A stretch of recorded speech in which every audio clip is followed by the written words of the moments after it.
flip through of this journal. It is a hardcover journal. I made it myself. It's actually the first hardcover journal that I've made in a long time, both just in general and also for sale.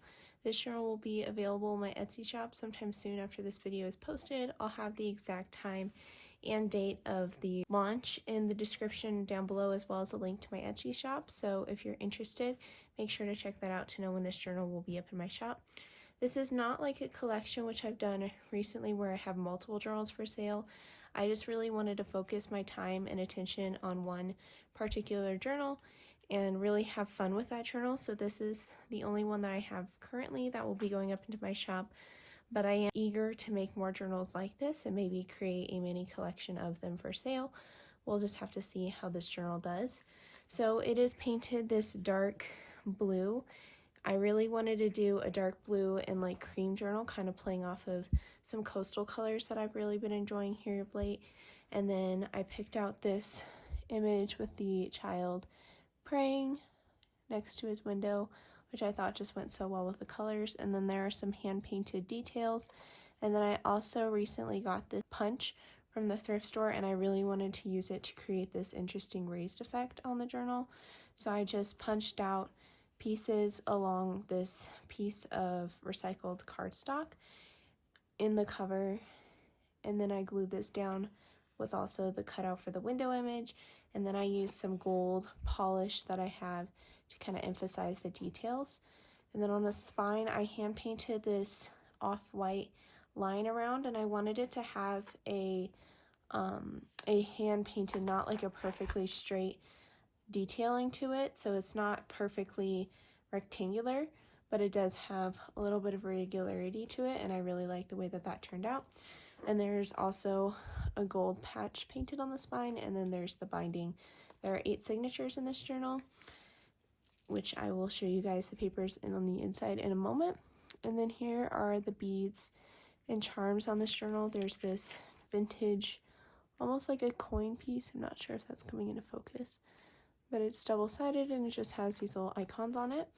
And then there are some really pretty beads, some glass beads, some ceramic beads, some plastic beads, wooden beads, and then some buttons. As well, there's a key charm. Just a really pretty assortment of beads that I felt complemented the cover. And then on the inside, I lined this journal with a mix of this vintage cream paper and then also this wallpaper runner. So the wallpaper wasn't quite wide enough to go the entire length of the cover, so I just used some cream to kind of fill in that space. And the wallpaper extends across the front and the back cover, and they're from the same piece, so they match up nicely. As for the pages on the inside, I've really been drawn to less scrapbook paper and more vintage papers like magazine paper and music paper here of late. More papers that have less of colorful bright patterns and kind of allow you to have some more customization. So that's what I've really been enjoying. If you've seen my recent videos, you would see that my journal is actually just craft paper on the inside, and I've really been enjoying that. So I kind of wanted to pull from that with the papers inside of this journal, but also still incorporate some really pretty patterns that I felt like told the story of the journal.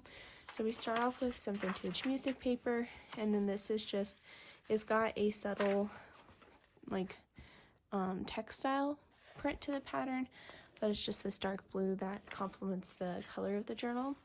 And then there are some pockets stitched into this journal, and then this is a vintage accordion music book cover. So it is a little bit rough just because it has gone through a previous life, but I feel like the texture, it's a really nice weight of paper, and the texture would be really pretty to experiment on and to play around with. There's also some craft paper in this journal with some more pockets stitched in. That's the other side, and I really like the contrast between the blue and red, so I kind of try to play with that with some of the beads. And then you'll see the drawstring bag that I stitched for this journal has a red tone to it to kind of go with that color contrast. And then this is some really nice tan paper with a pocket. And so I was drawn to like a subtle coastal theme, as well as just a really pretty calming, easy to work in theme for your papers. So there's some magazine paper, I thrifted some vintage magazines recently, and so I used some pages from those. This is a really beautiful double-sided pattern paper from Craft Consortium, and then there's some vintage note paper. And then I included 2 pieces of this vintage newspaper, so I'm pretty sure that it is a reprint of a newspaper from 1865, I believe. I don't believe that there's any way that this could be the actual newspaper. It's in too good of condition, I would think, but it has like news articles from that time.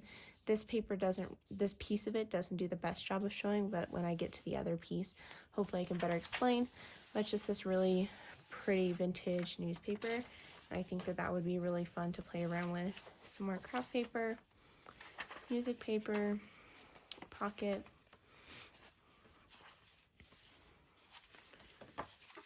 This is a really nice weight cream note paper. There's this slim side loading pocket. These are some more pages from that vintage magazine. It's a crafting magazine, so I thought that it has different articles on different arts and crafts, which I think goes perfect with a memory keeping journal. Pocket right there. Some more craft paper.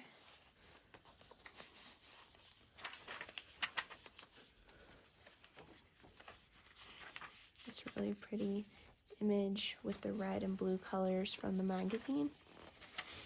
Some line paper.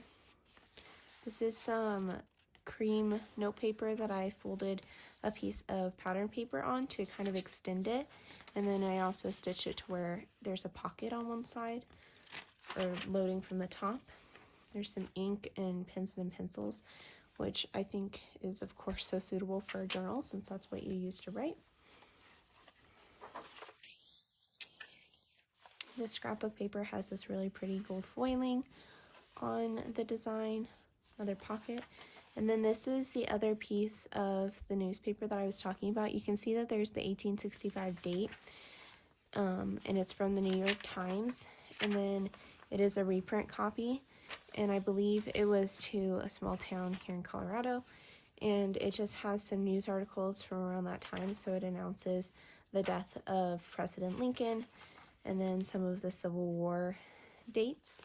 But either way, it's really, really nice paper, and I think that it would be a lot of fun to like collage on top of, or maybe to play with different mixed medias, or simply just to use as a basis for your memory keeping.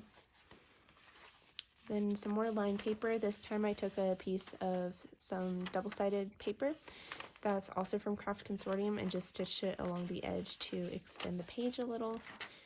Some more magazine paper, cream paper, tan paper, and then that's the back. So there's a really good amount of pages and a really nice mix of different papers and mediums to work with, but there's still, of course, plenty of growing room, so you have lots of space to fill this up, which I think is very important in a journal that you would be using for memory keeping or art journaling or any kind of medium like that. Along with the journal, I also like to include an ephemera kit.